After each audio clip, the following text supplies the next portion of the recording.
La rentrée parlementaire de la 6e législature de la 4e République est effective ce matin à l'Assemblée nationale. La séance a été présidée par l'honorable André Kwasi Johnson de l'Union des forces de changement UFC, assisté des plus jeunes Vincent Megavi du Nouvel Engagement Togolais Net et de Senou Souklengbe de Union pour la République UNIR, en absence du doyen d'âge l'honorable Ouro Bawenaye Chatombi, député UNIR élu dans la circonscription électorale de Sotou-Boamou. La première session a été marquée par l'adoption du projet de l'ordre du jour, de communication liée à l'appel des personnes élues et à la requête en contestation d'élections et de décisions de la Cour constitutionnelle et le discours de circonstance du doyen d'âge. Les nouveaux élus se donnent pour priorité les réformes politiques. La tâche qui nous attend est importante, mais je pense que nous sommes taillés pour le faire. D'abord, donner corps à tout ce qui n'a pas pu être fait et qui aurait dû être fait dans la législature précédente, à savoir les réformes constitutionnelles.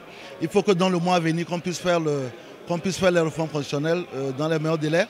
La décentralisation qui nous y tient encore depuis 2012. Il faut que cette année, d'ici le mois d'avril, que la décentralisation devienne réalité dans notre pays.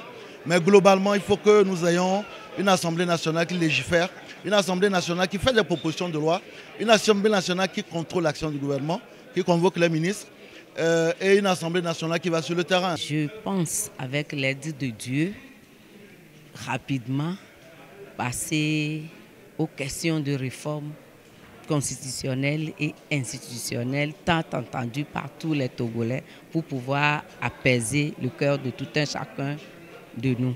Je vous garantis, cette législature va être la meilleure que le Togo n'a jamais connue. C'est moi qui vous le dis. Nous sommes venus hériter d'un dossier très lourd. C'est celui des réformes.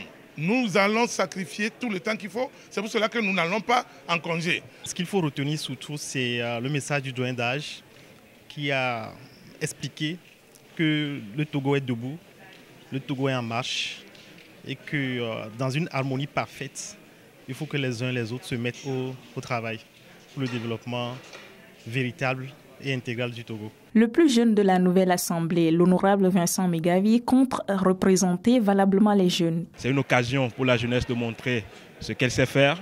Je pense que nous allons nous y atteler avec le concours de tous les autres députés élus. Ensemble, nous allons faire un travail pour enfin relever ce pays. C'est vrai que le plus gros défi que nous avons tout à l'heure, ce sont les réformes.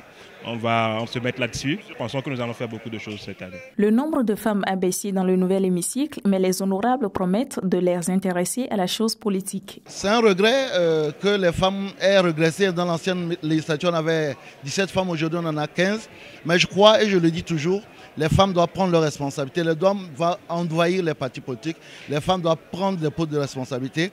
Dans le nôtre, il y a de la place, mais malheureusement, on ne peut pas les forcer à y rentrer. Et donc, je profite de votre canal pour inviter les femmes à rentrer dans les appareils des partis politiques. Tant que femmes, nous allons adopter des tests qui vont à l'avantage et dans les intérêts de la femme togolaise et de la jeune fille surtout. Nous sommes confrontés à des violences faites aux filles, aux femmes, et je pense que c'est le moment de lutter encore, en plus du code des personnes et de la famille et du code pénal, essayer d'initier une loi pour protéger vraiment la femme et tout faire pour les prochaines législatures, voir si on peut tirer vraiment un bon quota des femmes, surtout la parité tant prônée. Nous avons fait des propositions de loi pour améliorer les conditions de vie des femmes togolaises ou bien de la gente féminine. Le bureau de la nouvelle Assemblée nationale est attendu lors des prochaines séances plénières. Une commission composée de 7 représentants du parti UNIR, 4 des partis d'opposition et 2 candidats indépendants est mise sur pied pour revisiter le règlement intérieur du Parlement.